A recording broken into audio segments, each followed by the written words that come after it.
This portion of the news is brought to you by Ron Carter Cadillac.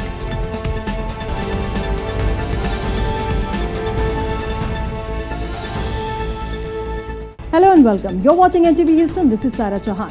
United states और China के बीच में consulate war देखने को मिल रही है। वहीं 15 साल बाद boxing king Mike Tyson ring में वापसी कर रहे हैं और हागिया सोफिया में 86 साल बाद पहली बार नमाज अदा की गई है। इसके अलावा भी और भी अहम खबरें देखेंगे डिटेल से, लेकिन पहले नजर हेडलाइंस पर।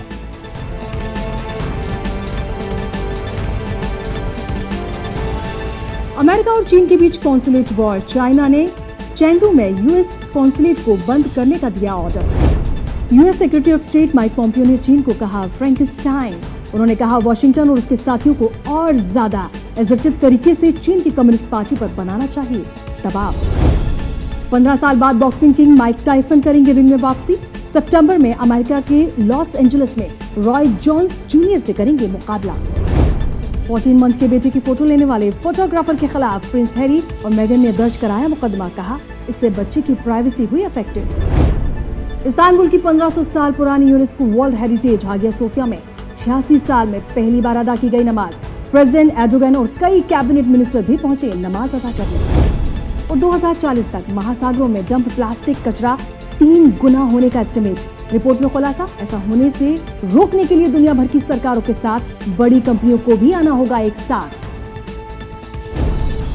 और अब न्यूज डिटेल से देखते हैं और बात सबसे पहले करेंगे चाइना और यूनाइटेड स्टेट के बीच चल रही टेंशन की। जी हां, कॉन्सुलेट वॉर दरअसल देखने को मिल रहा है। सबसे पहले यूनाइटेड स्टेट्स ने ह्यूस्टन में चाइनीज कॉन्सुलेट को बंद करने का ऑर्डर दिया, लेकिन अब चाइना पलटवार करता हुआ नजर आ रहा है। जी हां, चेंगडू में यूनाइटेड स्टेट्स के कॉन्सुलेट को बंद करने का ऑर्डर दिया है चाइना ने। दुनिया की 2 सबसे बड़ी इकोनॉमी के बीच रिलेशन लगातार खराब होते जा रहे हैं। ह्यूस्टन में चाइनीज कॉन्सुलेट को बंद करने के अमेरिका के फैसले पर पलटवार करते हुए चीन ने अमेरिका को चेंगडू के अमेरिकी कॉन्सुलेट को बंद करने का ऑर्डर दिया है। चीनी फॉरेन मिनिस्टर की ओर से जारी एक स्टेटमेंट में कहा गया कि चीन ने इस बारे में चेंगडू अमेरिकी कॉन्सुलेट को अपने फैसले की इंफॉर्मेशन दे दी है। चीन का कहना है कि चेंगडू में अमेरिकी कॉन्सुलेट जनरल के ऑपरेशंस के लिए दी गई अपनी एग्रीमेंट वो वापस लेता है। दरअसल अमेरिका ने चीन के खिलाफ कठोर कदम उठाते हुए बीजिंग को ह्यूस्टन में चाइनीज कॉन्सुलेट को 72 घंटों के अंदर बंद करने के लिए कहा था। ट्रंप एडमिनिस्ट्रेशन के इस कदम से बीजिंग बुरी तरीके से भड़क गया था और उम्मीद की जा रही थी कि चाइना की तरफ से रिटेलिएशन जरूर किया जाएगा। अब चीन ने चेंगडू में अमेरिकी कॉन्सुलेट बंद करने का ऑर्डर दिया है। चीन की इस हरकत के बाद अमेरिका चीन में तनाव बढ़ सकता है, क्योंकि थर्सडे को ही अमेरिकी प्रेसिडेंट ने चीन के दूसरे कॉन्सुलेट को बंद करने की बात कही थी। तो चाइना और अमेरिका के बीच वार और पलटवार लगातार जारी है। वहीं US secretary of state Mike Pompeo ने एक बार फिर से चीन पर निशाना साधा है। चीन को उन्होंने फ्रैंकेनस्टाइन तक कह दिया। US secretary of state Mike Pompeo ने अपनी स्पीच में एक बार फिर चाइना को निशाना बनाया। माइक पॉम्पियो ने थर्सडे को कहा कि एसर्टिव तरीके से चीन की कम्युनिस्ट पार्टी पर उसके तरीके बदलने के लिए दबाव बनाना चाहिए। उन्होंने इस वक्त का मिशन भी करार दिया। इस दौरान उन्होंने ये भी कहा कि दूसरे देशों ने चीन की खस्ताहाल इकोनॉमी को खड़ा किया और बीजिंग ने उन्हीं इंटरनेशनल हाथों को काट खाया जो उसे खिला रहे थे। जी हां, कैलिफोर्निया में निक्सन लाइब्रेरी में बात करते हुए माइक पॉम्पियो ने चाइना के लिए फ्रैंकेनस्टाइन वर्ड भी इस्तेमाल किया। और क्या कुछ उन्होंने कहा, ये भी देखिए। President Nixon once said he feared he had created a Frankenstein by opening the world to the CCP. And here we are. We, the freedom-loving nations of the world, must induce China to change, just as President Nixon wanted. We must induce China to change in more creative and assertive ways because Beijing's actions threaten our people and our prosperity. Securing our freedoms from the Chinese Communist Party is the mission of our time, and America is perfectly positioned to lead it because our founding principles give us that opportunity. और अब news Florida से जुड़ी हुई है। दरअसल Florida में next month convention event होने वाला था, लेकिन फ्लोरिडा में बढ़ते कोरोना वायरस केसेस को देखते हुए प्रेसिडेंट डोनाल्ड ट्रंप ने ये इवेंट कैंसिल कर दिया है। फ्लोरिडा में बढ़ते कोरोना वायरस केसेस को देखते हुए प्रेसिडेंट डोनाल्ड ट्रंप ने स्टेट में नेक्स्ट मंथ होने वाला कन्वेंशन इवेंट कैंसिल कर दिया। व्हाइट हाउस में रिपोर्टर्स से बात करते हुए प्रेसिडेंट डोनाल्ड ट्रंप ने कहा कि कन्वेंशन के लिए ये वक्त मुनासिब नहीं है। So I told my team it's time to cancel the Jacksonville, Florida component of the GOP convention. Will be starting in North Carolina for the Monday, as has always been planned. We were never taking that off. That's remaining as it is. The delegates are going to get together. That's where they do their nomination. So the delegates are going to North Carolina, and they'll be doing the nomination.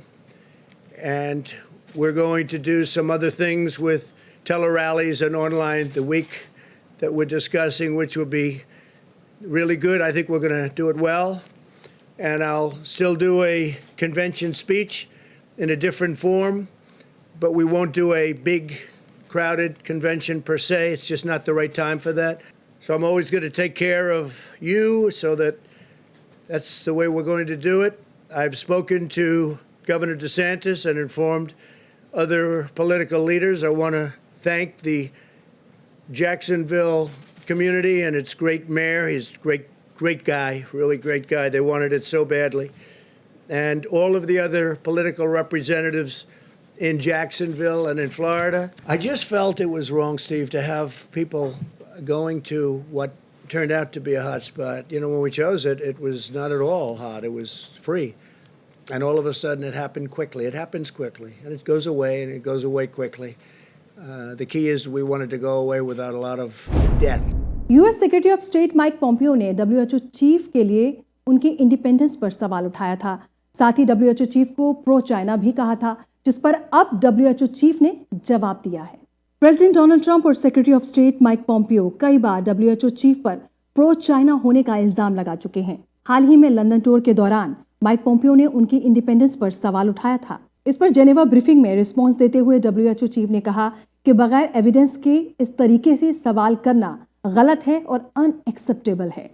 उन्होंने कहा कि WHO का total focus लोगों की जिंदगियों को बचाने पर है और डब्ल्यूएचओ अपना काम जिम्मेदारी से आगे भी निभाता रहेगा। इस तरह के एलिगेशन से डब्ल्यूएचओ अपने मिशन से कभी भी डिस्ट्रैक्ट नहीं होगा और ना ही इंटरनेशनल कम्युनिटी को डिस्ट्रैक्ट होने दिया जाएगा।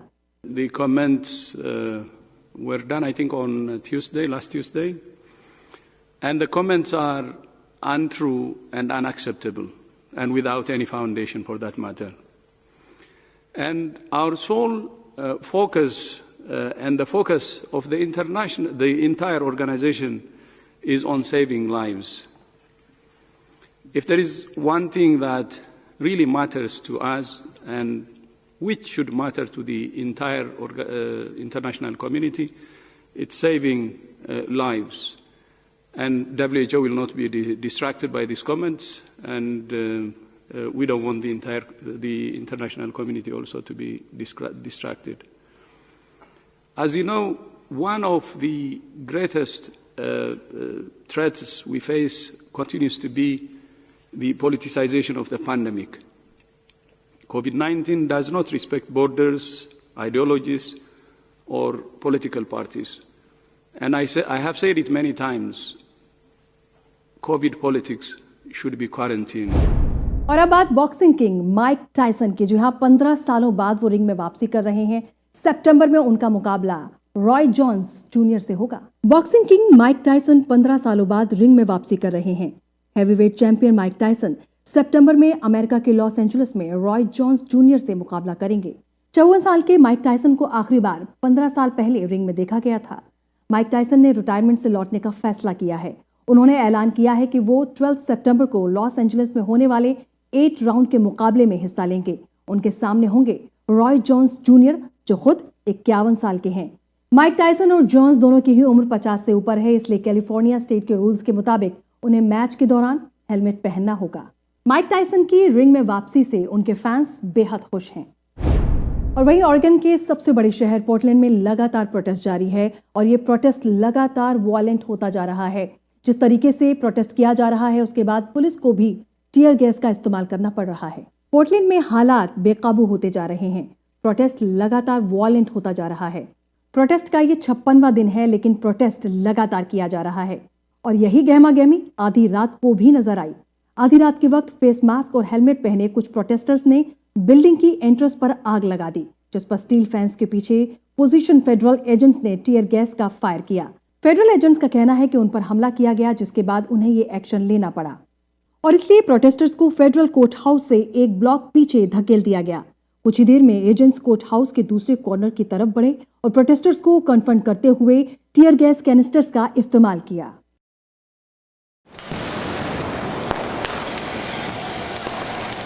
Feel on being divided.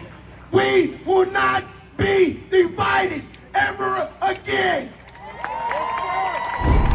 और वहीं शिकागो में भी प्रोटेस्ट देखे जा रहे हैं और इसीलिए शिकागो मेयर ने क्रिस्टोफर कोलंबस के स्टैचू को रिमूव करवा दिया। शिकागो में प्रोटेस्ट को देखते हुए क्रिस्टोफर कोलंबस के स्टैचू को हटा दिया गया है। शिकागो मेयर लॉरी लाइटफुट ने ऑर्डर दिया कि ग्रैंड पार्क से कोलंबस के स्टैचू को उतारकर रिमूव कर दिया जाए। यह डिसीजन पुलिस और प्रोटेस्टर्स के बीच फिर से क्लैश को देखते हुए लिया गया। दरअसल पुलिस कस्टडी में African American citizen George Floyd की मौत के बाद एंटी रेसिज्म प्रोटेस्ट पर पूरे मुल्क में कन्फेडरेट सिविल वॉर मॉन्यूमेंट्स के साथ साथ कोलंबस के स्टैचू को हटाया जा चुका है। वहीं स्टैचू हटाने के मामले पर प्रेसिडेंट डोनाल्ड ट्रंप खुश नजर नहीं आए। वो कई बार डेमोक्रेट्स पर एलिगेशन लगा चुके हैं कि ऑपोजिशन पार्टी के मेंबर्स नेशन की हिस्ट्री मिटाने की कोशिश कर रहे हैं। और अब न्यूज टर्की से और बात करेंगे इस्तांबुल की 1500 साल पुरानी UNESCO world heritage Hagia Sophia की। जी हाँ, 86 साल बाद यहाँ पर नमाज अदा की गई और इस मौके पर प्रेसिडेंट भी मौजूद रहे।